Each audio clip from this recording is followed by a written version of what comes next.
Hello दोस्तों, नमस्कार। आप सभी का मेरे चैनल राहुल विद कंटेंट में बहुत बहुत स्वागत है। तो मेरे भाई, आज हम लोग जो इस सेशन में चर्चा करने वाले हैं, शायद आपने जो जहां से भी मेरे भाई पढ़ा होगा वे लोग क्या किए होंगे, सिंपली आप लोगों को फार्मूला याद करा दिए होंगे। ठीक है, तो मैं आज आप लोगों को इस सेशन के माध्यम से मैं आपके हर एक कॉन्सेप्ट को मैं क्लियर करने का मैं प्रयास करूंगा। आपको फार्मूला तो याद होगा, लेकिन मेरे भाई कॉन्सेप्ट के जरिए आपको रटना नहीं पड़ेगा। ठीक है, तो मैं आप लोगों को पूरा प्रॉपर कॉन्सेप्ट में सिखाने वाला हूं इस एपिसोड में। तो देखिए, आज हम लोग पढ़ने वाले हैं इस एपिसोड में मध्य अनुपाती, तृतीय अनुपाती और चतुर्थ अनुपाती से संबंधित क्वेश्चन। आप मुझको सबसे पहले पूछेंगे कि ये होता क्या है, तो चलिए मैं आप लोगों को प्रूफ करके मैं धीमे धीमे करके मैं बताता हूँ। सबसे पहले हम लोग आते हैं मेरे भाई मध्य अनुपाती पे। ठीक है, तो मान के चलो कि दो संख्याएं, एक संख्या मान के चलो ए है तो दूसरी संख्या मेरे भाई बी है। ठीक है, एक संख्या मान के चलो कि ए है तो दूसरी संख्या बी है। तो इन दोनों संख्याओं के बीच में जो संख्या होगा ना, उस संख्या का संबंध ए के साथ वही होना चाहिए जो उसका होना चाहिए संबंध किसके साथ, तो बी के साथ होना चाहिए। मान के चलो कि अगर वो मध्य अनुपाती मतलब वो बीच का जो अनुपात है, मान के चलो अगर मैं उसे मान लेता हूँ एक्स। ठीक है, तो जो x का संबंध a के साथ वही होना चाहिए जो ये x का संबंध b के साथ होना चाहिए, मतलब a आपस में बराबर होना चाहिए। ठीक है, इसी बराबर को रेशियो में लिखा जाता है। कैसे करके आपको पता है? ऐसे करके लिखा जाता है, मतलब 4 बिंदु दे दी जाती है। आप ऐसे आप यूँ ही कहें कि आप इसमें 2 रेशियो लगातार दे दी जाती है। ठीक है, तो आप यहाँ पे बराबर ना दे के आप यहाँ पे क्या करेंगे, ऐसे देंगे। ठीक है, आप तो मैथ के नियम से जाएंगे कि नहीं जाएंगे, जाना पड़ेगा ना। अब मेरे भाई देखो, इसका मतलब ये हुआ कि जो संबंध x का a से है वही संबंध x का b से होगा यहाँ पे। अब यहाँ पे मैं इसे सिंप्लीफाई कैसे करूँगा, देख लीजिए। आपको ये दोनों को आपस में मल्टीप्लाई कर देना होगा, मतलब ये आपस में मल्टीप्लाई हो जाती है और ये दूर दूर वाला आपस में मल्टीप्लाई हो जाती है। आप मुझको बोलेंगे कि मैं ऐसा कैसे क्यों, मैं ऐसे याद क्यों करूँ, तो आप देख लीजिए आप इसे कैसे लिखेंगे। ठीक है, चलिए, आप a अनुपात x को आप ऐसे तो लिख सकते हैं a/x, और इस प्रपोर्शन के मतलब में मैं आप लोगों को बताया, इसका मतलब होता है बराबर, मतलब आप यहाँ पे देंगे बराबर। उसके बाद आप x रेशियो b को आप लिख देंगे क्या, x/b लिख देंगे। ठीक है, अब अगर मैं इन दोनों को सिंप्लीफाई करूँगा तो मैं क्या करूँगा, इन दोनों को आपस में मल्टीप्लाई में कर दूंगा। बराबर मेरे भाई क्या आ जाएगा, तो a × b बराबर ab और x × x बराबर ax² आ जाएगा। या अगर मैं निकालूंगा x का वैल्यू मेरे भाई क्या आ जाएगा, तो ab और इस स्क्वायर के जब मैं भेजूंगा बराबर के वो साइड, तब ये मेरे भाई क्या हो जाता है, ये रूट में कन्वर्ट हो जाता है। मतलब दो संख्याएं अगर दे दी गई है और अगर उसके बीच के मध्य अनुपाती पूछी है तो हम सिंपल से क्या करेंगे, उन दोनों संख्याओं का रूट ले लेंगे गुना में। ठीक है, अभी आप लोगों को समझ में नहीं आएगा ना, तो क्वेश्चनों के माध्यम से आप लोग सब कुछ मेरे भाई समझने वाले हैं। तो मैं उम्मीद करता हूं कि अभी आपको फिलहाल ये मध्य अनुपाती समझ में आ गया होगा। ठीक है, अब चलिए हम लोग आते हैं अपने तृतीय अनुपाती पर।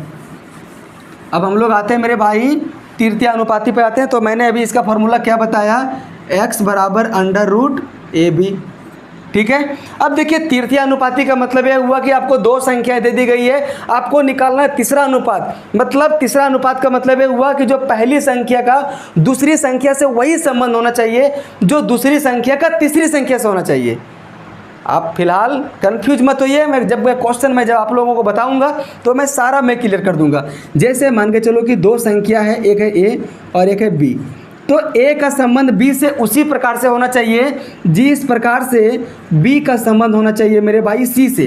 तो a हो गया प्रथम, b हो गया द्वितीय और c हो गया मेरे भाई तृतीय अनुपात। आप इसे क्या करेंगे, फिर आप इन दोनों को मतलब पास पास वाले को आप गुना कर देंगे और दूर दूर वाले को आप यहाँ पे गुना करेंगे, तो क्या हो जाएगा, तो b² बराबर a × c है ना। हमें निकालना है c, तृतीय अनुपाती निकालना है ना, तो तृतीय अनुपाती मेरे भाई c है, तो c अगर मेरे भाई क्या हो जाएगा, तो b² हो जाएगा। ठीक है, तो मेरा ए फॉर्मूला हो गया। और ना जाने आप लोगों को कितनी ज़्यादा रटवाई जाती है ना, तो मैं सिंपल से लिख सकता हूँ कि जो तृतीय अनुपाती होगा ना, तो c बराबर मैं क्या लिखूँगा, b² में a लिखूँगा। ठीक है, चलिए हम लोग एक लास्ट आते हैं हम लोग अपने चतुर्थ अनुपाती पे। और चतुर्थ अनुपाती का मतलब है वो मेरे भाई कि आप लोगों को 3 संख्याएं दी जाएगी। मान के चलो कि अगर एक संख्या a है, दूसरी b है और तीसरी c है, तो आप लोगों को निकालना है d वाली संख्या। मतलब इसका मतलब है हुआ कि जिस प्रकार से a का संबंध b से होना चाहिए वही संबंध c का d से होना चाहिए। ठीक है। जिस प्रकार से ए का संबंध बी से होना चाहिए उसी प्रकार से सी का संबंध डी से होना चाहिए। अब मुझे जब डी निकालनी है तो हम क्या करेंगे, इन दोनों को पास पास वाले को मेरे भाई गुना कर देंगे और ये दूर दूर वाले को आपस में गुना कर देंगे। तो डी बराबर क्या हो जाएगा, बी इंटू सी, और बट्टे में क्या हो जाएगा, ए बराबर बी सी बटा ए हो जाएगा, है ना। तो आप इस चीज़ को अपने कॉपी में नोट कर लेंगे, अगर आप नोट करते होंगे तो। उसके बाद से हम लोग आते हैं अपने क्वेश्चन के ऊपर। तो ए था मेरा थोड़ा सा बस थ्योरी, और जब क्वेश्चन अगर आप करेंगे तो आपकी सारी डाउट क्लियर हो जाएगी। मैं वहाँ पे प्रूफ में मैं करके दिखाऊंगा आप लोगों से। तो देखिए पहला क्वेश्चन क्या है, बोल रहा है 3 और 27 का मध्य अनुपाती क्या होगा। मतलब एक संख्या दे दिया गया 3 और एक, आप इसे मान लो ये कुछ भी मान लो, और एक संख्या मेरे भाई क्या दे दिया गया है 27। मतलब जो संख्या 3 का इसका मध्य अनुपाती मान के चलो, उसका जो x होगा x से वही होना चाहिए जो इस x का किससे होगा, तो 27 से होगा। हम लोग क्या करते हैं, इस पास पास वाला को पास में गुना कर देते हैं और दूर दूर वाला को एक साथ हम लोग गुना कर देते हैं। मतलब x इंटू एक्स बराबर एक्स स्क्वायर बराबर 27 इंटू 3 बराबर कितना आ गया 81। तो x बराबर क्या आ जाएगा √81। तो क्या, तो इसका वैल्यू कितना आ जाएगा 9। मतलब इसका आंसर हो जाएगा मेरे भाई 9। अब आप जानते हैं इसका मतलब क्या हुआ। अब मैं देखता हूँ यहाँ पे इसको प्रूफ करके। जैसे मैं अभी आप लोगों को बताया कि जिस प्रकार से 3 का संबंध x से होगा उसी प्रकार से इस x का संबंध 27 से होगा। अब जहाँ जहाँ जो x है मैं वहाँ का वैल्यू रख देता हूँ 9। अब क्या होने वाला देख लीजिए, तो 3:9 हो जाएगा और समानुपात कितना हो जाएगा, तो 9:27 हो जाएगा। मैं अभी आप लोगों को बताया जहाँ पे अनुपात है उसका मतलब आप लिख सकते हैं 3/9। तो आप इसे लिख दीजिए 3/9, और इस समानुपात के मतलब होता है बराबर 9/27। क्या ये दोनों संख्याएं आपस में बराबर आ रही है कि नहीं, आप इसे देख लीजिए। 3 तिया 9, 1/3 आ गया और 9 तिया 27। तो 1/3 के बराबर में 1/3 आ गया ना, वेरीफाई हो गया ना। इसका मतलब ये हुआ कि मैं इसके बीच वाले अनुपात को निकाल लिया, है ना। तो चलिए हम लोग अब बढ़ते हैं नेक्स्ट क्वेश्चन की ओर। और नेक्स्ट क्वेश्चन थोड़ी सी आप लोगों के लिए गूगली है और ये आप लोगों को थोड़ा सा बस परेशान कर सकता है, लेकिन डरने की कोई बात नहीं है। देखिए नेक्स्ट क्वेश्चन मेरे भाई क्या है, बोल रहा है 4, 15 और 24 का तृतीय अनुपाती की गणना कीजिए। अब मैं आप लोगों को बताया कि जब तृतीय अनुपाती निकालना हो तो उसमें 2 ही संख्या रहेगा, एक रहेगा ए और एक रहेगा बी। इसमें तो 3 संख्या दे दी गई है, तो फिर आप तृतीय अनुपात कैसे निकालेंगे। इसका मतलब ये हुआ कि आप लोगों का ए का मान दे दिया हुआ, बी का मान दे दिया हुआ और डी का मान दे दिया हुआ है। मतलब आप लोगों का प्रथम अनुपाती का मान दे दिया हुआ है, द्वितीय अनुपाती का भी मान आप लोगों को दे दिया हुआ है और चतुर्थ अनुपाती का भी मान आप लोगों को दे दिया हुआ। और आप लोगों को निकालना क्या, तो तृतीय अनुपाती निकालना है। जैसे देख लीजिए चतुर्थ अनुपाती वाला में मैं आप लोगों को बताया था कि जिस प्रकार से ए का संबंध मेरे भाई बी से होगा उसी प्रकार से मेरे भाई सी का संबंध किससे होगा, डी से होगा, है ना। तो ये मैंने आप लोगों को फिर क्या बताया, ए पास पास वाली आपस में गुना हो जाती है और ये दूर दूर वाले भी आपस में गुना हो जाती है, ठीक है। तो आप यहाँ पे क्या करेंगे, हमें निकालना सी की वैल्यू। तो b इंटू सी बराबर बी सी हो जाएगा बराबर a इंटू डी बराबर ए डी हो जाएगा, है ना। हमें निकालना मेरे भाई सी की वैल्यू, तो सी बराबर कितना आ जाएगा, तो ए डी बटे बी हो जाएगा, है ना। ए डी बटे बी हो जाएगा। क्या आपका यहाँ पे फॉर्मूला फेल नहीं हुआ, बिल्कुल फेल हो गया अगर आप फॉर्मूले की दृष्टि से जब जाएंगे तो एक संख्या मेरे भाई कितना है, a बराबर 4 दे दिया हुआ है, b बराबर कितना दे दिया हुआ है 15 और c बराबर मेरे भाई 24 दे दिया हुआ है। बस आप बैठा दीजिए इसे, c निकालना है हमें, सॉरी यहाँ पे d बराबर 24 दिया हुआ है, c तो मेरे भाई निकालना है, c निकालना है। तो c के लिए मैं यहाँ पे क्या लिखा हूँ फार्मूला, ए डी मतलब a इंटू डी, मतलब 4 इंटू डी कितना है 24 और बट्टे में कितना आ जाएगा b, और b का मतलब क्या है 15। चलिए मैं इसे काटता हूँ, 3 × 24, 3 × 5 = 15, 4 × 32 बटे 5, जो इस क्वेश्चन का मेरे भाई करेक्ट आंसर हो जाएगा, ठीक है। चलिए हम लोग बढ़ते हैं अपने नेक्स्ट क्वेश्चन की ओर। मैं उम्मीद करता हूं कि आप लोगों को ये बेहतर से समझ में आ गया होगा। आप लोग इसे प्रूफ करके मेरे भाई देख लेना, जिस प्रकार से मैंने पहले क्वेश्चन को प्रूफ करके मैं दिखाया। बोल रहा है नेक्स्ट क्वेश्चन, संख्याओं 5, 6 और 8 का चतुर्था अनुपाती क्या होगा। फिर मैं आता हूं उसी फॉर्मूला पे। चतुर्था अनुपाती का मतलब ये हुआ कि आप लोगों को 4 संख्या दी गई है, 4 संख्या में मान के चलो पहला संख्या ये है तो दूसरी संख्या मेरे भाई बी हो जाएगा। तो जिस प्रकार से ए का संबंध बी से होगा उसी प्रकार से तीसरी संख्या मतलब सी का संबंध किससे होना चाहिए, तो डी से होना चाहिए। अब दे दिया हुआ एक संख्या 5, है ना, और दूसरी संख्या कितना दे दिया हुआ 6 उसके बाद तीसरी संख्या कितना दे दिया हुआ 8 और आप लोगों को निकालना है डी। तो डी निकालने के लिए आप मेरे भाई क्या करेंगे, इन दोनों संख्याओं को पास पास वाली को आपस में गुना कर देंगे, मतलब 6 × 8 और बट्टे में दे देंगे ये वाला 5। कितना आ जाएगा 6 × 48 बटे 5 बराबर क्या आ जाएगा, तो 9.6। अब बोलेंगे कि आप 9.6 कैसे निकाल लिए, आप नीचे को 10 बना दो, 5 × 2 नीचे कर दो मेरे भाई गुना 2 से और ऊपर में भी कर दो गुना 2 से। तो 48 दूनी कितना आ गया 96 और नीचे में 10 बराबर कितना आ गया 9.6। तो 9.6 इस क्वेश्चन का मेरा करेक्ट आंसर हो जाएगा, है ना। तो क्या आप लोगों को समझ में नहीं आ रहा मेरे भाई, पढ़ना स्टार्ट कर दो। मैं कोई भी चीज़ को मैं नेगलेक्ट नहीं करने वाला हूँ। आप अगर सोचेंगे आप रेशियो प्रपोर्शन पढ़ रहे हैं तो मैं ऐसे क्वेश्चनों को छोड़ दूंगा, ऐसे कॉन्सेप्ट को मैं छोड़ दूंगा, तो ऐसा नहीं होने वाला है। चाहे तो आप पढ़ें या नहीं, चाहे तो आप पढ़ें या तो आप ना पढ़ें। लेकिन बहुत सारे ऐसे जो लोग हैं ना जो सिस्टमेटिकली पढ़ना चाहते हैं, आप एक बार पढ़ लो, उसके बाद से एग्जाम में क्वेश्चन कहीं से भी आ जाए ना, कोई फर्क नहीं पड़ने वाला। देख लीजिए नेक्स्ट क्वेश्चन बोल रहा है 81 और 27 का तृतीय अनुपाती क्या होगा। मतलब ए संख्या जिस प्रकार से बी से संबंधित है उसी प्रकार से बी का संबंध सी से होना चाहिए। अब ए दे दिया हुआ 81 है ना, बी दे दिया हुआ कितना 27 ना, उसी प्रकार से 27 का संबंध किसने होना चाहिए, तो सी से होना चाहिए। तो सी निकालने के लिए हम लोग क्या करेंगे, इन दोनों पास पास वालों को आपस में गुना कर देंगे और इसे मैं भाग दे दूंगा 81 से। कितना बार में जाएगा 27 × 81 और 3 9 में 27 बराबर 9। इस क्वेश्चन का करेक्ट आंसर हो जाएगा जो तृतीय अनुपाती हो जाएगा। आप इसे प्रूफ करके भी देख सकते हैं। आप सी के स्थान पे 9 ले लेना, उसके बाद आप क्या करना मेरे भाई 81 बटे 27 कर देना और फिर 27 बटे क्या कर देना 9। तो 81 बटे 27 बराबर 3 और 27 बटे 3 बराबर 3, तो 3 बराबर 3, ये तो मेरे भाई प्रूफ हो गया ना। तो चलिए हम लोग बढ़ते हैं अब अपनी नेक्स्ट क्वेश्चन की ओर। मेरे भाई एपिसोड आप लोगों को लगता होगा कि ये ज़्यादा लंबा एपिसोड क्यों नहीं बनती। लोग इसी सारे क्वेश्चनों को ना, एक तो खैर पढ़ाते नहीं है ऐसे ऐसे क्वेश्चनों को, और दूसरी क्या करेंगे धीमे धीमे आप लोगों को पढ़ाएंगे और समय ना जाने 1 घंटे तक भी उन लोग खींच लेंगे। तो मैं उसी 1 घंटे की समय को मैं तब्दील कर देता हूँ 20 मिनट में।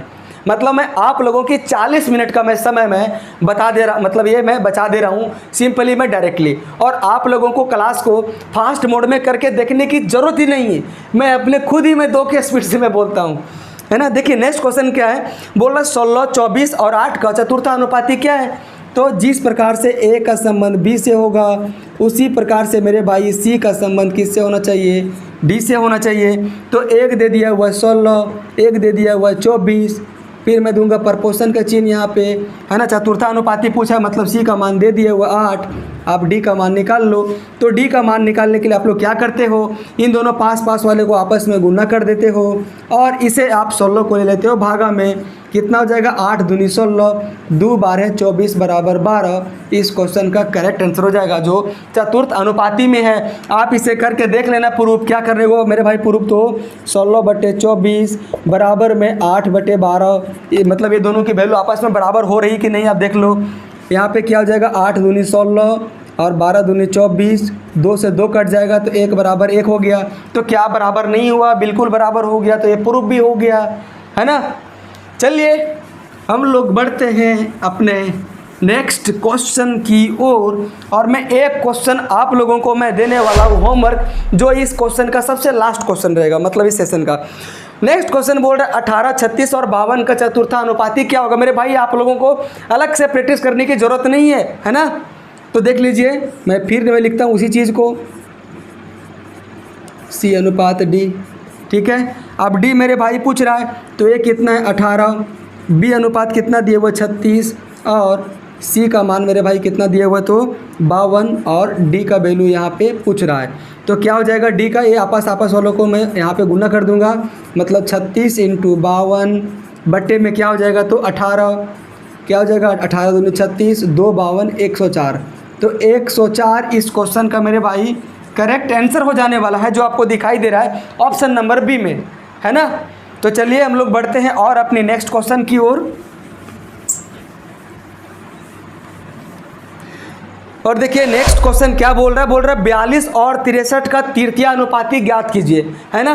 42 और 63 का मतलब जो संख्या ए का संबंध बी से होगा वही संबंध बी का किससे होना चाहिए, तो तृतीय अनुपाती मतलब सी से होना चाहिए। तो ए का मान दे दिया हुआ 42 और बी का मान 63 दे दिया हुआ है। अगर बी का मान यहाँ 63 तो यहाँ भी 63 ही होगा। और सी का मान मेरे भाई पूछ रहा है, तो सी का मान मेरे भाई क्या हो जाएगा, तो 63 इंटू 63 बट्टे में हो जाएगा कितना 42, है ना। अब इसे काट दीजिए, 7 छके 42, 7 नवा 63, 3 तिया 9, 3 दूने 6, 63 तिया 189 बट्टे में 2 बराबर में कितना आ जाएगा, तो 2 नवा 18, फिर 2 चौके 8, फिर 2 पचे 10 मतलब 94.5। तो 94.5 इस क्वेश्चन का मेरे भाई करेक्ट आंसर हो जाएगा, जो आपको दिखाई दे रहा है ऑप्शन नंबर सी में, है ना। आपको दिखाई देगा, ज़रूर आपको दिखाई देगा, क्योंकि जब सही बन रहा है तो दिखेगा भी।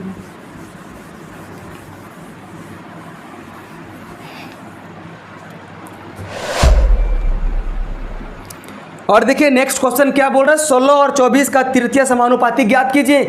तो आप इसे ज्ञात कीजिए, 16 और 24 का तृतीय अनुपाती मतलब ए अनुपात बी प्रपोर्शन कितना हो जाएगा, तो बी अनुपात सी। तृतीय अनुपाती पूछ रहा है ना, तो ए का मान कितना दिया हुआ है 16, बी का मान कितना दिया हुआ है 24, फिर प्रपोर्शन अब दे दीजिए यहाँ पे, फिर 24 रेशियो सी। तो सी का मान निकालने के लिए क्या करेंगे, इन दोनों को मैं आपस में गुना कर दूंगा, मतलब 24 इंटू 24 और बट्टे में क्या हो जाएगा 16। अब काट दीजिए, 8 दूनी 16, 8 तिया 24, 2 12 24, 12 तिया 36। तो 36 मेरे भाई इस क्वेश्चन का करेक्ट आंसर हो जाएगा, जो आपको दिखाई दे रहा है ऑप्शन नंबर सी में, है ना। और तो चलिए हम लोग बढ़ते हैं अपने अंतिम क्वेश्चन की ओर। मेरे भाई एक ऐसा क्लास होता है जहां हम लोग बिना फिजूल की बात किए हुए सीधा क्वेश्चन पे अटैक करते हैं, ना कोई मोटिवेशन चलती है, ना कोई कॉमेडी चलती है, ना कोई फिजूल की बातें होती है।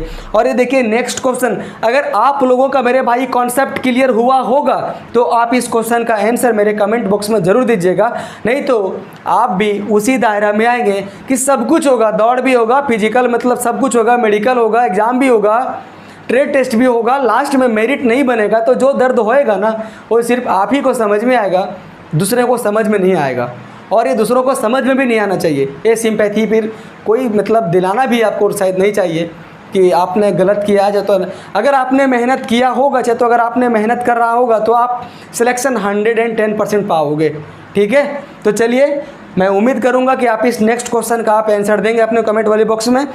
तो मेरे भाई ये एपिसोड आप लोगों को कैसा लगा, क्या आप लोगों को समझ में नहीं आया, क्या आप लोगों को फॉर्मूला रटने की ज़रूरत पड़ी क्या, आप लोग इस चीज़ का कमेंट बॉक्स में ज़रूर आप कमेंट कीजिएगा, ठीक है। और ये मेरा चैनल दूसरों की अपेक्षा स्पेशल क्यों है, शायद आप लोगों को मालूम चल गया होगा इस सेशन के माध्यम से। तो चलिए हम लोग इस सेशन को अब यहीं पे एंड करते हैं। Thank you.